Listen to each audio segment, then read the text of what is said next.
हरे कृष्णा। शिला प्रभुपाद की जय। श्रीमद् भगवद गीता अध्याय 7 श्लोक संख्या 5। अपरिमितस्तमन्यां प्रकृतिं विद्धि मे परां जीवभूतं महाबाहो येदं धारयते जगत्। भगवान कह रहे हैं, महाबाहु अर्जुन, इनके अतिरिक्त मेरी एक अन्य पराशक्ति भी है जो इन जीवों से युक्त है, जो इस भौतिक अपरा प्रकृति के साधनों का विदोहन कर रहे हैं। पिछले श्लोक में हमने देखा कि भगवान ने अपनी 8 प्रकार की अपरा शक्ति यानी भिन्ना प्रकृति के बारे में बताया। और प्रभुपाद कहते हैं कि सृष्टि के लिए भगवान कृष्ण का श्वास 3 विष्णुओं का रूप धारण करता है।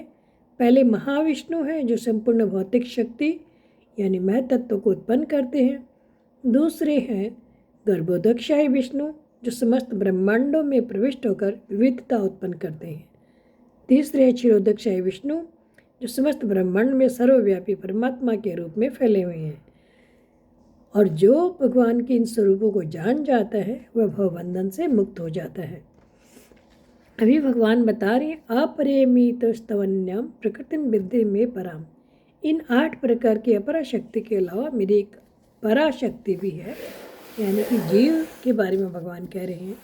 जीव जो है मेरी पराशक्ति है।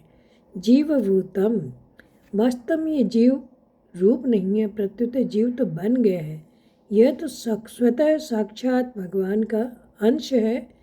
केवल स्थूल सूक्ष्म प्रकृति के साथ संबंध जोड़ने के कारण ये जीव बन गया है। और जीव ये संबंध जोड़ता है अपने सुख के लिए, और यही सुख उसके जन्म मरण रूप महान दुख का कारण बन जाता है। फिर भगवान अर्जुन को महाबाहु कहकर संबोधित कर रहे हैं, हे अर्जुन, तुम बड़े शक्तिशाली हो, इसलिए तुम अपरा और परा प्रकृति के भेद को समझने में समर्थ हो, अतः तुम इसको समझो। प्रकृतिम विद्धिम, भगवान कहते विद्धि यानी समझो।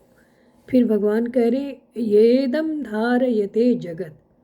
वास्तव में ये जगत रूप नहीं है, प्रत्यु भगवान का ही स्वरूप है। जीव ने केवल इस परा प्रकृति, जीव ने इस जगत रूप से इसे धारण करके रखा है। और अर्थात जीव संसार की स्वतंत्र जीव की सत्ता मानकर अपने सुख के लिए उसे उपयोग करने लग गया। इसी से जीव का बंधन हुआ है। अगर जीव संसार की स्वतंत्र सत्ता न मानकर इसको केवल भगवत रूपी माने तो उसका जन्म मरण बंधन मिट जाएगा। तो भगवान की परा प्रकृति होने पर भी जीवात्मा ने इस दृश्यमान जगत को, जो कि अपरा प्रकृति है, धारण कर रखा है।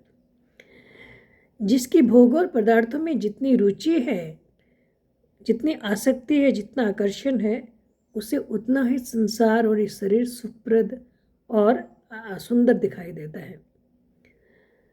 और जिसके अंदर रुचि नहीं है वो इन संसार और शरीर से विरक्त रहता है। और इस सुख की आसक्ति से ही जीव ने इस जगत को धारण कर रखा है। सुख की आसक्ति के कारण ही इस जगत को जीव भगवत रूप नहीं देख पाता। जैसे हम एग्जाम्पल देख सकते हैं, जनरली स्त्री को मातृशक्ति या मातृरूप कहा जाता है, परंतु जो कोई पुरुष अगर किसी स्त्री के प्रति आसक्त है तो उसे वो मातृरूप नहीं देख सकता वो। ऐसे संसार तो वास्तव में भगवत स्वरूप ही है, परंतु संसार को अपना मानकर भोगने के कारण जो भोगासक्त पुरुष है वो संसार को भगवत रूप नहीं देख सकता। ये भोगासक्ति ही जगत को धारण कराती है, अर्थात जगत को धारण कराने में हेतु है। इसीलिए जीव इस अपरा प्रकृति को धारण कर रखा है। हरे कृष्णा।